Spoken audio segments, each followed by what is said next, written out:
The Phoenix Suns have been surprising this year. Holding the second seed over halfway through the season, they're doing better than anybody would have expected.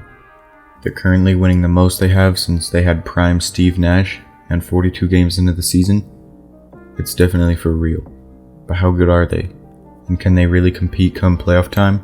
Let's talk about that. Before we get this video started, I want to say, sorry I haven't been uploading enough. I'll try to upload more in the future. And as always, if you like this video, leave a like if you like this kind of content. Consider subscribing, and let's get right into it.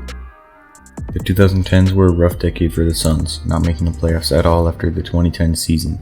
And after a 39-win season in 2015, they used the 13th pick to draft Devin Booker. Booker's been a great scorer since day one, and it's crazy to think that he's only 24 despite being in the league for 6 seasons. Even with how good Booker is, the team never won more than 24 games with him, even after drafting DeAndre Ayton with the first overall pick in 2018, who, while he hasn't lived up to expectations, has still been solid. It was clear that Booker wasn't the key to winning, and many people were calling for him to leave or be traded.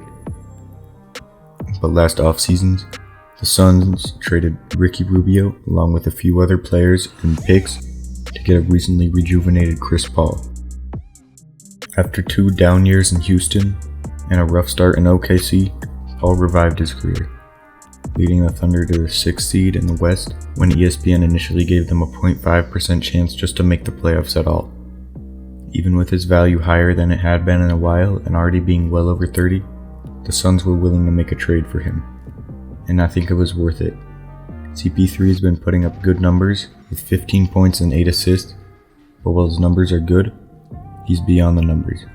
Recently passing 10,000 all-time assists, he's a top 5 point guard of all time in my opinion. And while he is old, his age is one of the biggest factors for his effect on the Suns. He may not have the skill and athleticism he had when he was younger, but he has experience and leadership. The things holding back Booker from getting wins in the past. Booker just isn't a natural leader, and CP3 is one of the best leaders and has some of the best game IQ of anybody, not only in the league now, but ever. In crunch time, it's CP3 who has the ball. In a clutch play, his shot creating threat, combined with his passing ability, makes him a great clutch player. And with Booker on the team, there's no need for him to carry a lot of the offensive load.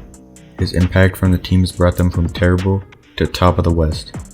But how do they fare in the playoffs? Since we've never seen this team in the playoffs, it's hard to know.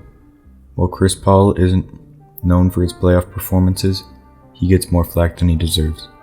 And most of what held him back in the playoffs was having too much of a load and getting injured. Hopefully, with Booker on the team, Paul will have less of a load and can stay healthy. But even if he does stay healthy, I don't know if they'll really be able to compete. Likely going against the Spurs, Mavs, or Blazers in the first round, it won't be easy. With so much competition in the West, even the 7th and 8th seeds are great. And while they could make it through the first round, I'd say they have 50-50 odds at best.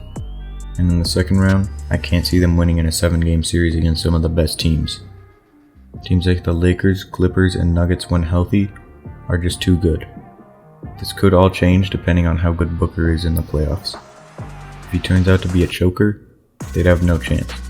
But if he overachieves, I could see them doing a lot better. The nature of having never seen him in the playoffs makes it hard to know how good he will be, but I think he will most likely stay playing at the same level.